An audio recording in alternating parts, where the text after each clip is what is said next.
बच्चों, आज मैं आपसे कक्षा 12 व्यवसाय अध्ययन के अध्याय 6 नियुक्तिकरण के अंतर्गत प्रशिक्षण एवं विकास पर चर्चा करूंगा। देखिए, नियुक्तिकरण के अंतर्गत हमने देखा कि एक भर्ती का कार्य होता है, इसके उपरांत चयन का कार्य किया जाता है, जिसमें जो व्यक्ति जिन्होंने आवेदन किया है रिक्त पदों पर, उनमें से उपयुक्त व्यक्ति का चयन किया जाता है। इसके बाद में प्रशिक्षण एवं विकास का कार्य एक संगठन के द्वारा किया जाता है। देखिए, यह हर संगठन के लिए बहुत महत्वपूर्ण होता है कि वह अपने कर्मचारियों को प्रशिक्षित करे, समय समय पर उन्हें विकास के अवसर उपलब्ध कराए। देखिए, वातावरण जो है व्यवसाय का, वह लगातार बदलता जा रहा है। तकनीकी वातावरण,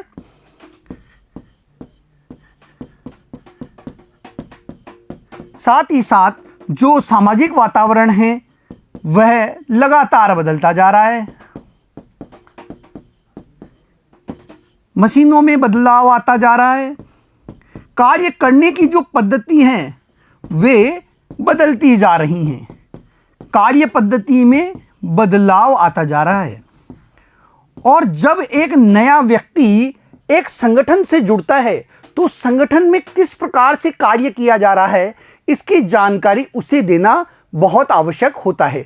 और यह कार्य उसे प्रशिक्षण के माध्यम से दिया जाता है। जो भी ये बदलाव आते हैं, इनको प्रशिक्षण के माध्यम से एक कर्मचारी को अभ्यस्त बनाने का कार्य किया जाता है, उसे परिचय कराया जाता है। देखिए, प्रशिक्षण के अंतर्गत उसमें कौशल का विकास किया जाता है, उसमें कुशलता उत्पन्न की जाती है।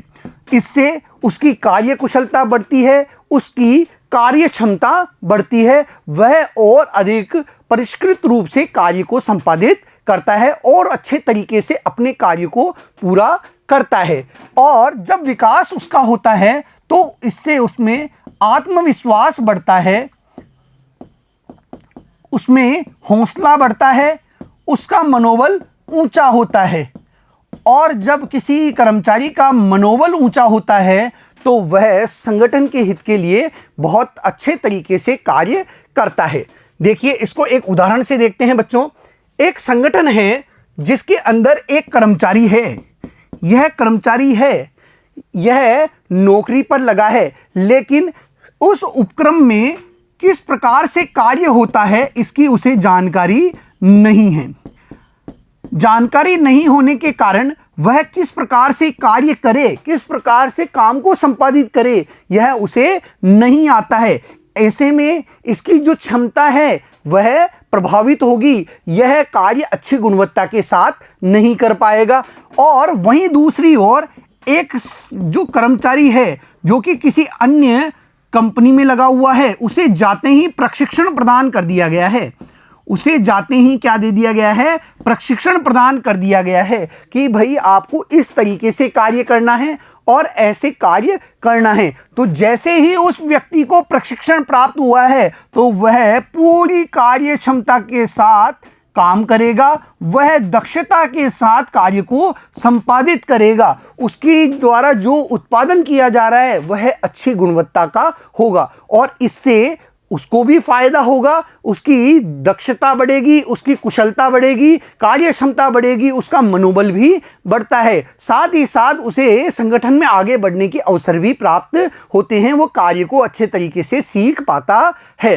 देखिए, यहाँ पर उस कर्मचारी को भी फायदा हो रहा है और संगठन को भी फायदा होता है। और जहाँ पर कर्मचारी को प्रशिक्षण देने की कोई व्यवस्था नहीं है, वह कर्मचारी संगठन के कार्यों को सही तरीके से नहीं कर पाता। तो एक संगठन में नियुक्तिकरण कार्य के अंतर्गत प्रशिक्षण एवं विकास का जो कार्य है वह भी महत्वपूर्ण रूप से किया जाता है। अब इसे हम विस्तार से देख लेते हैं बच्चों। प्रशिक्षण तथा विकास। प्रशिक्षण तथा विकास कर्मचारियों के वर्तमान तथा भविष्य के निष्पादन स्तर को सुधारने का एक प्रयास है।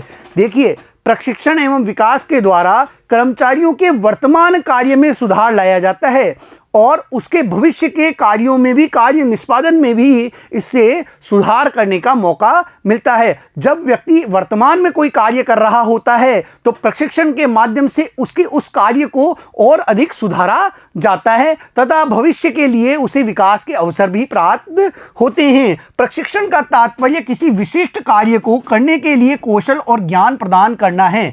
जैसे एक कंपनी है, उसमें मशीन ऑपरेट करवानी है, किसी कर्मचारी की भर्ती मशीन को ऑपरेट करने के लिए की गई है, लेकिन वह वहाँ भर्ती तो हो गया है, अपनी योग्यता के आधार पर, अपनी दक्षता के आधार पर वह वहाँ भर्ती तो हो गया है, लेकिन उस मशीन को ऑपरेट करना उसे आता है या नहीं आता इसका पता नहीं है। तो ऐसी स्थिति में इस मशीन को ऑपरेट करने के लिए उसे क्या दिया जाएगा? प्रशिक्षण प्रदान किया जाएगा। इससे उसमें कार्य जो कौशल है वह बढ़ेगा, कार्य क्षमता उसकी वृद्धि होगी। उसे इस मशीन को ऑपरेट करने के संबंध में ज्ञान प्रदान किया जाएगा कि किस प्रकार यह मशीन चलेगी। तो संगठन उसे प्रशिक्षण के माध्यम से कुशलता प्रदान करता है और ज्ञान देने का कार्य करता है। विकास का तात्पर्य कर्मचारियों को सभी दृष्टियों से निपुण बनाना है और विकास का तात्पर्य होता है कर्मचारियों को सभी दृष्टियों से निपुण बना देना। उसके अंदर हौसला भी आ जाए, उसके अंदर एक मनोबल की वृद्धि भी हो, यह भी उसमें विकास के द्वारा ही आता है। वो और अधिक कार्य क्षमता के साथ काम करे, यह विकास के अवसर उसे देकर ही कार्य किया जाता है। आधुनिक और तेज गति से हो रहे परिवर्तनों का सामना कर्मचारियों को कौशल में वृद्धि एवं परिवर्तनों के अनुकूल बनाकर की जाती है। इसके लिए प्रशिक्षण व विकास बहुत आवश्यक है। देखिए, आधुनिक समय में जो तेज गति से बदलाव आते जा रहे हैं, तकनीकी में परिवर्तन आ रहा है, कार्य करने के तरीकों में बदलाव आ रहा है, मशीनों को ऑपरेट करने के तरीकों में बदलाव आ रहा है। जहां पहले कार्य हाथों से किए जाते थे, आजकल वो सारे कार्य मशीनों से होने लगे हैं, कंप्यूटरीकृत प्रणाली अपनाई जाने लगी है। ऐसी अवस्था में लोगों को उसकी जानकारी दी जाती है, तो यह सारा कार्य प्रशिक्षण और विकास के माध्यम से ही संभव हो पाता है। एक जो फर्म है वह अपने कर्मचारियों के कौशल में वृद्धि और परिवर्तनों के अनुकूल बनाने के लिए उन्हें समय समय पर प्रशिक्षण प्रदान करती है, उनको विकास के अवसर प्रदान करती है। प्रशिक्षण से लाभ, देखिए, प्रशिक्षण से संगठन को भी लाभ होता है और कर्मचारियों को भी कई प्रकार के लाभ होते हैं। प्रशिक्षण एक व्यवस्थित अधिगम सीखने की प्रक्रिया है जिसके कारण पैसा तथा प्रयास दोनों की बचत होती है। देखिए, यह एक अच्छे तरीके से, व्यवस्थित तरीके से सीखने की प्रक्रिया होती है। किसी कर्मचारी को जब काम सिखाना होता है तो प्रशिक्षण के माध्यम से व्यवस्थित तरीके से उसे कार्य सिखाया जाता है। जब वह उस कार्य को करने में दक्ष हो जाता है, जब वह उस कार्य को करने के सक्षम हो जाता है, तो इससे संस्था का पैसा भी बचता है और प्रयासों में भी कमी आती है। देखिए, एक कार्य को कोई अप्रशिक्षित व्यक्ति कर रहा है, यह अप्रशिक्षित व्यक्ति है जो एक मशीन को ऑपरेट कर रहा है। यह मशीन ऑपरेट कर रहा है, लेकिन बार बार इससे मशीन में कोई खराबी आ जाती है, यह उस खराबी को दूर नहीं कर पाता, इससे पैसा भी खराब हो रहा है और जो संसाधन है उसका भी अपव्यय हो रहा है, दुरुपयोग हो रहा है। वहीं एक जो प्रशिक्षित कर्मचारी है जिसे इस मशीन को ऑपरेट करने का ज्ञान दिया गया है, प्रशिक्षण दिया गया है, वह इस मशीन से अच्छा उत्पादन कर पाता है, वह सही तरीके से इस मशीन को ऑपरेट कर लेता है। इससे जो संसाधन हैं उनका दुरुपयोग भी नहीं होता और संगठन का जो पैसा है वो भी बचता है, साथ ही साथ प्रयासों में भी बचत होती है, बार बार उस काम को उसे नहीं करना होता। प्रशिक्षण कर्मचारियों की उत्पादकता की मात्रा तथा गुणवत्ता को बढ़ाती है, जिससे लाभ में बढ़ोतरी होती है। देखिए, प्रशिक्षण के माध्यम से कर्मचारियों की कार्य की उत्पादकता बढ़ती है, उनकी गुणवत्ता में सुधार आता है, वो अच्छे तरीके से कार्य कर लेते हैं, जिससे लाभों में भी वृद्धि होती है क्योंकि लागत में कमी आने लगती है। वो अच्छा कार्य करेंगे, अच्छी गुणवत्ता के साथ काम करेंगे तो अपव्यय नहीं होगा संसाधनों का और संगठन को लाभ होगा, लाभों में बढ़ोतरी होगी। प्रशिक्षण भविष्य के प्रबंधकों को तैयार करने का कार्य करता है जो आकस्मिक संकट के समय स्थिति को संभाल सके। देखिए, प्रशिक्षण के माध्यम से भविष्य के लिए प्रबंधक भी तैयार होते हैं और कैसे लोग होते हैं? जो कि संकट के समय में परिस्थिति को आसानी से संभाल सकते हैं। प्रशिक्षण के द्वारा उनमें ये कुशलता अर्जित करवा दी जाती है जिससे कि वो संकट के समय घबराते नहीं हैं और एक सक्षम तरीके से उन समस्याओं का सामना करने लगते हैं। प्रशिक्षण कर्मचारियों के मनोबल को बढ़ाता है तथा अनुपस्थिति को कम करता है। कर्मचारियों के संस्था छोड़ने की दर को भी कम करता है। देखिए, किसी उपक्रम में जब कर्मचारियों को समय समय पर कार्य से संबंधित प्रशिक्षण दिया जाता है तो क्या होता है? वे उस कार्य को अच्छी तरह से कर लेते हैं। एक कर्मचारी है, इसे कार्य से संबंधित प्रशिक्षण प्रदान कर दिया गया है। अब यह कार्य को अच्छे तरीके से कर लेता है तो यह क्या है? कार्य से जी नहीं चुराएगा, यह उपस्थित रहेगा। यह अनुपस्थिति की दर को कम करने में भी सहायक होती है एक फर्म के लिए। साथ ही साथ जब यह प्रशिक्षण प्राप्त कर लेगा तो इसका मनोबल जो है कि भाई ये कार्य अब मैं कर सकता हूं, मैं आसानी से इस कार्य को संपादित कर सकता हूं, इस प्रकार इसका मनोबल भी बढ़ेगा। और जब एक कर्मचारी का मनोबल बढ़ता है तो वह संगठन के हित में कार्य करता है और वह संगठन छोड़कर दूसरे संगठन में नहीं जाता। जो प्रशिक्षित कर्मचारी होते हैं वे उसी संगठन के साथ बने रहते हैं जहां पर वे आज कार्य कर रहे हैं। यह तेजी से परिवर्तित होते तकनीकी तथा आर्थिक वातावरण से भी प्रभावपूर्ण प्रतिक्रिया प्राप्त करने में सहायक हैं। देखिए, तकनीकी वातावरण तेजी से बदल रहा है, साथ ही साथ आर्थिक वातावरण भी तेजी से बदलता जा रहा है। ऐसी स्थिति में प्रशिक्षण के माध्यम से प्रभावपूर्ण तरीके से इनका सामना किया जा सकता है। एक कर्मचारी को नई तकनीक के बारे में जानकारी देकर जो भी परिवर्तन हो रहा है उससे संबंधित प्रशिक्षण प्रदान करके हम उसका सामना करने के लिए उसे तैयार कर सकते हैं। वे आसानी से परिवर्तनों का सामना कर सकते हैं और यह संभव है प्रशिक्षण के माध्यम से। कर्मचारियों को लाभ, देखिए इससे कर्मचारियों को क्या लाभ मिलता है? कर्मचारियों की कुशलता में वृद्धि होती है, उनके ज्ञान में सुधार आता है। प्रशिक्षण के कारण कौशल तथा ज्ञान में सुधार व्यक्ति की जीवन वृत्ति को भी बेहतर बनाता है। देखिए, प्रशिक्षण से कर्मचारी के कौशल में सुधार आता है, उसके ज्ञान में वृद्धि होती है जो कि उसके जीवन वृत्ति में सुधार करने में भी सहायक होता है, उसको भी बेहतर बनाने में क्या है? सहायता प्रदान करता है। कार्य का बेहतर निष्पादन व्यक्ति के अधिक कमाने में सहायक है और जब एक कर्मचारी अच्छे तरीके से प्रशिक्षित हो जाता है तो वह कार्य को अच्छे तरीके से कर पाता है। उसका जो परिणाम निकलता है उसके कार्यों का वह बहुत अच्छा निकलता है, अच्छी गुणवत्ता वाला वह कार्य करता है जिससे उसके कमाने के अवसर भी बढ़ते जाते हैं, कमाने के अधिक अवसर उसे प्राप्त हो जाते हैं।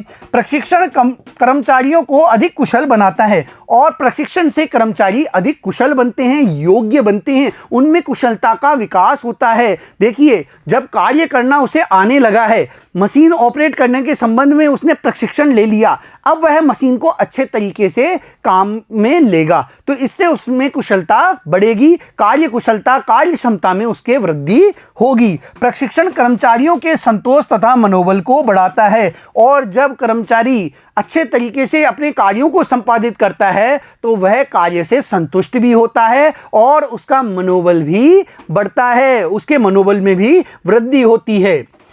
प्रशिक्षण, विकास एवं शिक्षा, देखिए प्रशिक्षण और विकास और शिक्षा में क्या बातें आती हैं उनको हम सारणी के माध्यम से यहां देखेंगे। बच्चों, अर्थ के आधार पर प्रशिक्षण किसी विशिष्ट कार्य को करने के लिए कौशल और ज्ञान प्रदान करना है। देखिए, प्रशिक्षण में क्या होता है? किसी विशेष कार्य को, जैसे मशीन को ऑपरेट करने के संबंध में, कंप्यूटर चलाने के संबंध में या लेखांकन से संबंधित एक व्यक्ति को प्रशिक्षण देकर उस विशिष्ट कार्य के संबंध में कुशलता प्रदान की जाती है, ज्ञान प्रदान किया जाता है। विकास के अंतर्गत कर्मचारियों को सभी दृष्टियों से निपुण बनाना है। देखिए, इसके अंतर्गत उसके आत्मविश्वास को, उसके मनोबल को बढ़ाने का कार्य किया जाता है ताकि वह भविष्य में अच्छा कार्य कर सके, आगे बढ़ सके। उसे सभी दृष्टियों से निपुण बनाने का कार्य इसमें होता है। शिक्षा यह ज्ञान व बोध को बढ़ाने वाली प्रक्रिया है। देखिए, इससे समझ बढ़ती है। व्यक्ति को हर कार्य को सोच समझकर करने की समझ शिक्षा के द्वारा प्राप्त होती है। वह हर कार्य को अपनी बुद्धि के द्वारा, बौद्धिक क्षमता के द्वारा सूझबूझ से संपादित करने लगता है। उद्देश्य प्रशिक्षण कर्मचारियों को वर्तमान कार्य में कुशलता प्रदान करना है। जो वर्तमान में कार्य कर रहे हैं, मान लीजिए एक कर्मचारी को कंप्यूटर कार्य के लिए नियुक्त किया गया है, अब वह वर्तमान में कंप्यूटर से संबंधित कार्य करेगा, तो उस कार्य को करने के लिए उसे प्रशिक्षण प्रदान किया जाता है ताकि वह वर्तमान में जो कार्य कर रहा है उसे कुशलता से करे। जबकि जो विकास है वह भावी कार्यों के लिए क्षमताओं और कुशलताओं का विकास करना है। भविष्य में जो कार्य व्यक्ति करेगा उसको वह अच्छे तरीके से करे, अपनी पूरी क्षमता के साथ करे, कुशलता के साथ करे। इस क्षमता का विकास उनमें किया जाता है। शिक्षा के द्वारा तार्किक विवेकपूर्ण बुद्धि का विकास, विश्लेषण करने की क्षमता का विकास, संश्लेषण व विषय निष्ठता प्रदान करना है। देखिए, शिक्षा का उद्देश्य क्या होता है? वह बुद्धि के द्वारा व्यक्ति को किसी भी कार्य का विश्लेषण करने, उसको सोच समझकर संश्लेषित करके उस कार्य को संपादित करने के लिए तैयार करता है। वह हर चीज को तर्कपूर्ण बातों से सोचता है। तार्किक बुद्धि का प्रयोग करते हुए वह हर चीज को सोचता है, समझता है, अपनी बुद्धि का प्रयोग करता है और इस प्रकार उसमें सोचने, समझने और अपनी कुशलता का प्रयोग करने की जो बात आती है वह शिक्षा के द्वारा ही एक व्यक्ति में विकसित होती है। विधियां, देखिए, प्रशिक्षण को कई विधियों द्वारा दिया जाता है। किसी व्यक्ति को किसी कार्य को सिखाना है तो उसकी कई प्रकार की विधियां होती हैं। प्रशिक्षण की विधियों द्वारा ही प्रशिक्षण प्रदान किया जाता है और विकास, सेमिनार, सम्मेलन जैसी विधियों द्वारा किसी व्यक्ति का विकास किया जाता है। उसको सम्मेलन में अवसर दिया जाता है, सेमिनारों में उसे कई प्रकार के अवसर देकर उसके विकास करने का, उसका मनोबल बढ़ाने का कार्य किया जाता है। शिक्षा कई विधियों से प्रदान की जाती है। देखिए, हम अपने घर पर भी सीखते हैं, हम विद्यालय में भी सीखते हैं, अपने बड़ों से सीखते हैं, गुरुजनों से सीखते हैं, अपने से छोटों से भी हम कई बातों को सीखते हैं। तो शिक्षा एक सतत चलने वाली प्रक्रिया है और कई विधियों से शिक्षा ग्रहण की जाती है। कई जगह हम शिक्षा ग्रहण करते रहते हैं। अवधि, प्रशिक्षण अल्पकालीन प्रक्रिया है। प्रशिक्षण कुछ समय तक के लिए ही प्रदान किया जाता है, जबकि विकास निरंतर चलने वाली प्रक्रिया है। विकास निरंतर चलता रहता है। शिक्षा निरंतर चलने वाली प्रक्रिया है। देखिए, शिक्षा सतत चलने वाली प्रक्रिया है, हमेशा चलती रहती है। हम कुछ न कुछ नया सीखते रहते हैं, ज्ञान प्राप्त करते रहते हैं। केंद्र, देखिए, प्रशिक्षण का केंद्र है कार्य केंद्रित, यानी यह कार्य से संबंधित होता है। प्रशिक्षण आपको कार्य से संबंधित ही प्रदान किया जाता है, जबकि जो विकास है वह व्यक्ति केंद्रित होता है, व्यक्तियों का विकास किया जाता है। यहाँ पर कार्य की जो कुशलता है वह अर्जित करवाने का कार्य तो प्रशिक्षण के अंतर्गत कर दिया जाता है, लेकिन व्यक्ति की कुशलता को बढ़ाने का कार्य विकास के द्वारा ही संभव होता है, उसका मनोबल बढ़ाना। तो यहाँ व्यक्ति केंद्रित होता है विकास। शिक्षा दोनों पर केंद्रित होती है, यह कार्य से संबंधित भी दी जाती है और व्यक्ति के विकास को भी देखती है, यह दोनों से संबंधित होती है। प्रशिक्षण विधियां, देखिए, प्रशिक्षण प्रदान करने की कौन कौन सी विधियां हैं, यहां पर हम इसको देखते हैं। प्रशिक्षण प्रदान करने की दो प्रकार की विधियां होती है।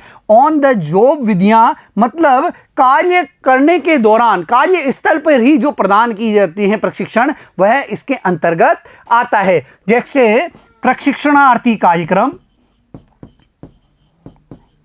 प्रशिक्षणार्थी कार्यक्रम, कोचिंग, इसके अंतर्गत जो विशेषज्ञ है उसके द्वारा कार्यस्थल पर ही उसे कार्य बताया जाता है। इसके अलावा इंटर्नशिप इसमें शामिल होती है। जबकि ऑफ द जॉब विधियां जो होती है वह कार्यस्थल से अलग प्रशिक्षण प्रदान करने की विधि होती है। देखिए, इसके अंतर्गत चलचित्र के माध्यम से, केस स्टडी के माध्यम से, कंप्यूटर प्रतिमान स्थापित करके, प्रकोष्ठ प्रशिक्षण द्वारा, प्रकोष्ठशाला प्रशिक्षण माध्यम से प्रशिक्षण देने का कार्य किया जाता है। देखिए, ये ऑफ द जॉब विधियां होती है। ऑन द जॉब विधि में कार्यस्थल पर ही प्रशिक्षण प्रदान किया जाता है, जबकि ऑफ द जॉब विधि में कार्यस्थल से अलग स्थान पर प्रशिक्षण प्रदान करने का कार्य किया जाता है। अब बच्चों, हम इन्हें विस्तार से देख लेते हैं कि ये कौन कौन सी कैसे विधियां काम करती है। आइए, ऑन द जॉब विधियां। ऑन द जॉब विधियां वे हैं जिनका प्रयोग कार्यस्थल पर किया जाता है, यानी कार्य करते समय ही प्रशिक्षण प्रदान किया जाता है। कार्य करते समय करके सीखना है, जब करो तब सीखो, यानी जब आप काम करो तब आप सीखो, यह इस विधि का मूल मंत्र है। साथ ही साथ करके सीखना, यानी आप काम को करते करते सीखते हैं। कार्य करते समय काम को करते करते सीखना इसके मूल मंत्रों में से एक है। प्रशिक्षणार्थी कार्यक्रम, पहला इसका है प्रशिक्षणार्थी कार्यक्रम। प्रशिक्षणार्थी कार्यक्रम प्रशिक्षणार्थी को एक कार्य में अनुभवी प्रवीण कर्मचारी के अधीन रखा जाता है। देखिए, जिसे प्रशिक्षण प्रदान करना है उसे एक अनुभवी व्यक्ति जो कि अपने कार्य में कुशल है, जो कि अनुभवी है और कार्य में अच्छे तरीके से प्रवीण है, ऐसे कर्मचारी के अधीनस्थ काम करने के लिए रखा जाता है। वह व्यक्ति उसे कार्य से अवगत कराता है। इन कार्यक्रमों की रूपरेखा उच्च स्तरीय कौशल को अर्जित करने के लिए बनाई जाती है। जब कर्मचारी को उच्च स्तरीय कौशल प्रदान करना हो तो इस प्रकार से उसे प्रशिक्षण प्रदान किया जाता है। विशेष कौशल वाले व्यापार में प्रवेश से पहले उन्हें शिक्षार्थी प्रशिक्षण प्राप्त करना होता है, और जहां पर विशेष कौशल की आवश्यकता होती है, ऐसे व्यापार जिनमें विशेष कौशल की आवश्यकता होती है, वहां पर नियुक्ति से पहले उन्हें इस प्रकार से शिक्षार्थी प्रशिक्षण प्रदान किया जाता है। दूसरा है शिक्षण कोचिंग। इस विधि के अंतर्गत उच्च अधिकारी तथा प्रशिक्षक एक शिक्षक के समान प्रशिक्षणार्थी को प्रशिक्षण प्रदान करते हैं, प्रशिक्षणार्थी को सिखाता है। देखिए, जो उच्च प्रबंधक है या जो अच्छा विशेषज्ञ व्यक्ति है वह कर्मचारी को सिखाने का कार्य करता है। प्रशिक्षणार्थी प्रत्यक्ष रूप से उच्च अधिकारी के अधीन काम करता है, और प्रशिक्षणार्थी यानी सीखने वाला कर्मचारी सीधे उच्च अधिकारी के अंतर्गत ही कार्य करता है, काम को सीखता है। प्रबंधक प्रशिक्षणार्थी के प्रशिक्षण की पूरी जिम्मेदारी या दायित्व अपने ऊपर ले लेता है, और जो प्रबंधक होता है, जो उच्च स्तरीय प्रबंधक है, वह उसको प्रशिक्षण देने का सारा दायित्व अपने ऊपर ले लेता है, वह इसकी जिम्मेदारी खुद वहन करता है। यह प्रशिक्षणार्थी को कार्य सीखने का भी एक सुअवसर प्रदान करती है, और इससे प्रशिक्षणार्थी को कार्य सीखने का एक बहुत बढ़िया अवसर प्राप्त होता है। वह सीधे उच्च स्तरीय प्रबंधक से कार्य को सीखता है कि काम कैसे किया जाना है, किसी कार्य को किस प्रकार संपादित किया जाना है, यह उसे उच्च प्रबंधक द्वारा या उस विषय में विशेषज्ञ व्यक्ति द्वारा सिखाया जाता है।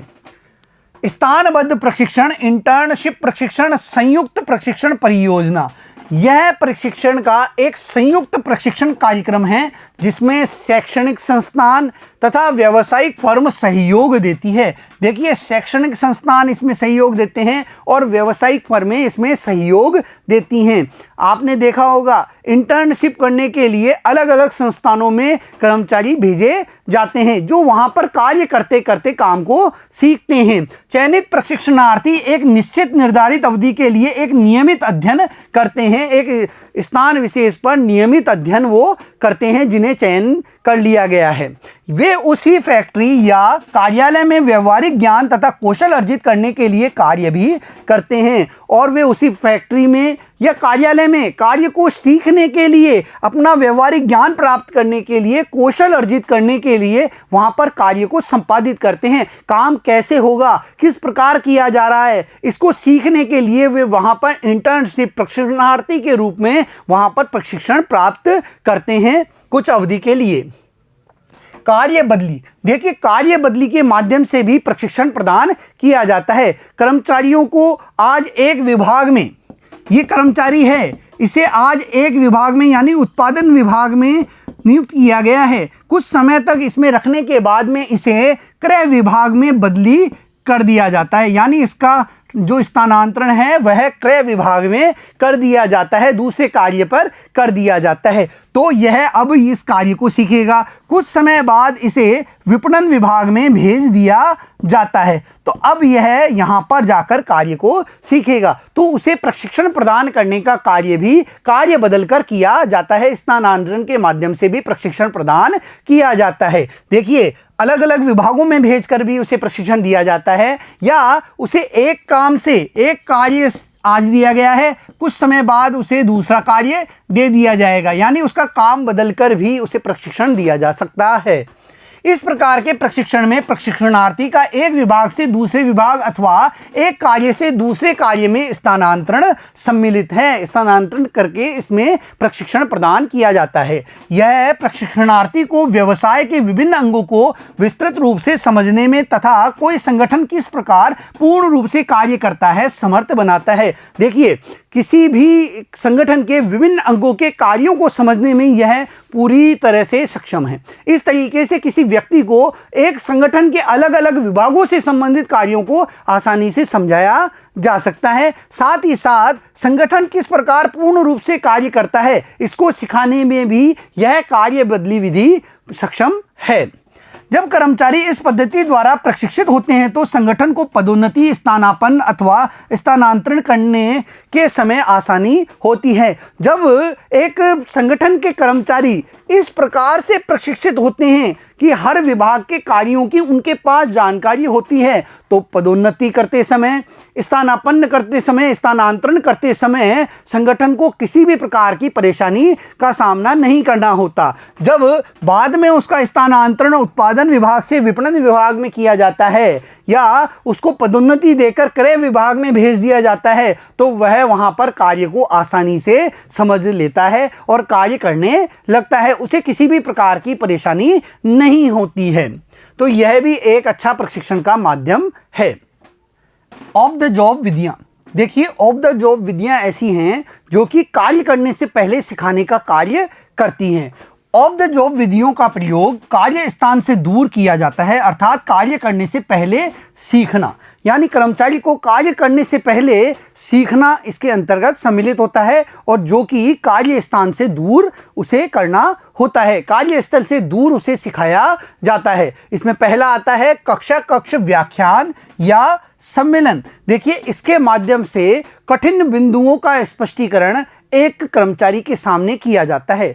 व्याख्यान के द्वारा, सम्मेलन के द्वारा उसे कठिन बिंदुओं के बारे में जानकारी प्रदान की जाती है। व्याख्यान अथवा सम्मेलन उपागम विशेष सूचना, नियम, कार्य प्रणाली अथवा प्रक्रिया को संप्रेषित करने के लिए अत्यंत अनुकूल है। देखिए, कोई विशेष सूचना देनी हो, नियमों की जानकारी देनी हो, कार्य प्रणाली की जानकारी देनी हो, प्रक्रिया की जानकारी देनी हो, प्रक्रिया को समझाना हो, तो वह व्याख्यान के द्वारा, कक्षा कक्ष में या सम्मेलन के माध्यम से एक कर्मचारी को सिखाया जाता है। उसे ये सारी जानकारियां प्रदान कर दी जाती हैं। यह कठिन बिंदुओं के स्पष्टीकरण के लिए एक अच्छा माध्यम भी है, और यह कठिन बिंदुओं के स्पष्टीकरण के लिए बहुत अच्छा माध्यम होता है। एक कर्मचारी को जो कठिन बिंदु होते हैं उसके बारे में अच्छे तरीके से जानकारी प्रदान कर दी जाती है व्याख्यान के द्वारा, सम्मेलन के द्वारा।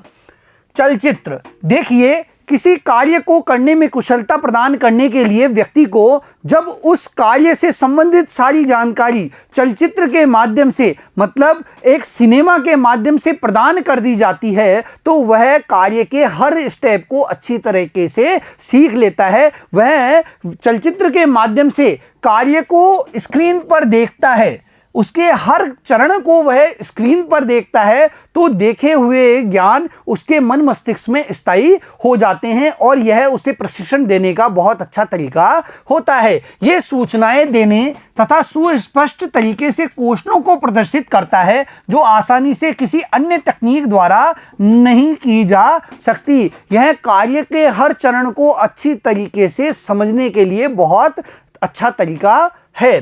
सम्मेलन तथा चर्चा के साथ कुछ विशिष्ट स्थितियों में यह अत्यंत प्रभावी विधि है। देखिए, सम्मेलन जब आयोजित किए जाते हैं या जब चर्चाएं होती है, तो उसमें चलचित्र को भी यदि प्रदर्शित किया जाता है, तो वह प्रशिक्षण देने के लिए बहुत प्रभावी विधि के तरीके से कार्य करती है। यह कुछ विशिष्ट स्थितियों में अच्छे तरीके से कार्य करती है। समस्यात्मक अध्ययन, केस स्टडी, देखिए, वास्तविक स्थितियों के आधार पर कुछ केस स्टडी तैयार कर ली जाती है और केस स्टडी के माध्यम से समस्या प्रशिक्षणार्थी के सामने प्रस्तुत की जाती है और उनसे पूछा जाता है कि वो इस स्थिति में क्या निर्णय लेते, क्या करते। तो इसके माध्यम से भी उन्हें प्रशिक्षण प्रदान करने का कार्य किया जाता है। संगठन के वास्तविक अनुभवों के आधार पर केस अध्ययन के माध्यम से प्रयास करते हैं कि किस प्रकार संभावित वास्तविक समस्याओं का यथार्थ वर्णन किया जाए जो प्रबंधकों के सामने आए हैं। देखिए, इसमें वास्तविक समस्याओं को प्रदर्शित किया जाता है और प्रशिक्षणार्थियों को उस संबंध में जानकारी प्रदान की जाती है। जैसे आपके सामने कोई एक केस प्रस्तुत कर दिया गया कि भाई एक बालक है, वह ये कार्य करता था, इस प्रकार से कार्य करता था और इसका परिणाम ये रहा।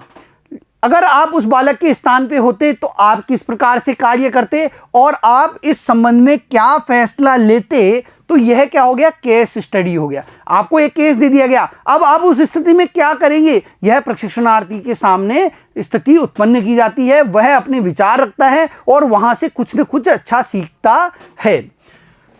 अगला है कंप्यूटर प्रतिमान। देखिए, कंप्यूटर में प्रोग्राम के द्वारा कार्य की वास्तविक स्थितियों की नकल तैयार की जाती है।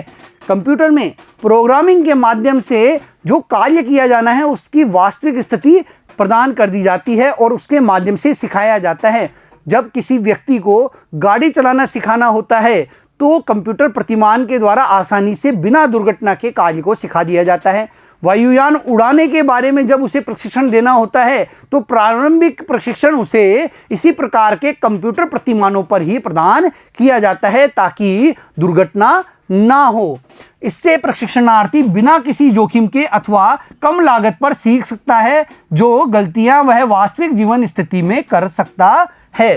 देखिए, बिना किसी जोखिम के ऐसी गलतियां जो व्यक्ति वास्तविक परिस्थितियों में करता, उनके बिना जोखिम उठाए यहां पर कम लागत में ही व्यक्ति सीख सकता है क्योंकि यहां नुकसान होने की संभावना नहीं होती। मशीन का एक कंप्यूटर प्रतिमान तैयार कर दिया गया, अब आपको बटन दे दिए गए, आप किस प्रकार से मशीन को संचालित करेंगे और मशीन आप द्वारा संचालित की जाती है। मान लीजिए आपने गलती कर भी दी तो भी वहां नुकसान नहीं होगा क्योंकि यह कंप्यूटर प्रोग्रामिंग के द्वारा तैयार किया गया कंप्यूटर प्रतिमान है। मतलब एक आभासी आपके सामने चित्र प्रस्तुत कर दिया जाता है और वहां पर आपको कार्य करना होता है। प्रकोष्ठ प्रशिक्षण। इस प्रणाली में कर्मचारी अपने काम को उन्हीं उपकरणों पर सीखते हैं जिन पर उन्हें काम करना है। देखिए, उन्हीं उपकरणों पर कार्य को सिखाया जाता है जिन पर आगे चलकर कर्मचारी को काम करना होता है। लेकिन यह प्रशिक्षण वास्तविक कार्यस्थल से हटकर दिया जाता है। आपका कार्यस्थल कहीं और है और आपको यह प्रशिक्षण कहीं और जगह दिया जा रहा है। वही उपकरण हैं, वही मशीनें हैं, लेकिन वे आपके कार्यस्थल पर नहीं हैं। आप कहीं और जाकर प्रशिक्षण प्राप्त कर रहे हैं। प्रशिक्षण कक्ष में वास्तविक कार्यस्थल के अनुसार वातावरण उत्पन्न किया जाता है और जहां पर आपको प्रशिक्षण प्रदान किया जा रहा है वहां पर आपके वास्तविक कार्यस्थल के अनुसार ही वातावरण प्रदान करने का काम संगठन द्वारा किया जाता है। नियोजित अनुदेश या प्रशिक्षण। यह प्रणाली कुछ पूर्व नियोजित विशेष कौशलों अथवा सामान्य ज्ञान के अधिग्रहण का समाविष्ट करती है। यह सूचनाओं को अर्थपूर्ण इकाइयों में बांटती है तथा इन्हीं इकाइयों को उपयुक्त तरीके से क्रमबद्ध किया जाता है ताकि वे एक तार्किक तथा क्रमिक अधिगम पैकेज के रूप में बन सकें, जैसे सरल से जटिल की ओर। देखिए, इसमें जो कार्य होता है उसको कई टुकड़ों में बांट दिया जाता है। जो सूचनाएं होती हैं उसको कई टुकड़ों में विभाजित कर दिया जाता है और फिर बाद में इन टुकड़ों को सरल से कठिन के रूप में, पहले सरल फिर कठिन कठिन कठिन कठिन कठिन कठिन, जो कठिन सबसे कठिन होता है उसे बाद में और जो सबसे सरल होता है उसे सबसे पहले स्पष्ट किया जाता है। तो एक प्रशिक्षणार्थी को सरल से कठिन के रूप में इन अर्थपूर्ण इकाइयों को जोड़ने का काम प्रदान किया जाता है, उसे इन कार्यों को सिखाया जाता है। जो कई सारी सूचनाएं थी वो सरल से कठिन के रूप में उसे प्रस्तुत की जाती है। वह उन इकाइयों को एकत्र करता है और उनसे ज्ञान प्राप्त करता है। और यह कार्य कैसे होता है? सरल से कठिन की ओर। पहले सरल कार्य सिखाएगा, उसके बाद में उसे धीरे धीरे धीरे कठिन कार्य सिखाया जाएगा। तो इस प्रकार से व्यक्ति प्रशिक्षण प्राप्त करता है। यह भी ऑफ द जॉब विधियों के अंतर्गत प्रशिक्षण प्रदान करने की एक बहुत अच्छी प्रणाली है। देखिए बच्चों, आज हमने प्रशिक्षण एवं विकास के बारे में जाना। किसी भी संगठन के लिए अपने कर्मचारियों को प्रशिक्षण प्रदान करना बहुत आवश्यक होता है, क्योंकि एक प्रशिक्षित कर्मचारी संगठन को आगे ले जाने में अपनी महत्वपूर्ण भूमिका का निर्वहन करता है। वह भविष्य के लिए उसके उपयोगी कार्यबल के रूप में हमेशा साथ खड़ा रहता है।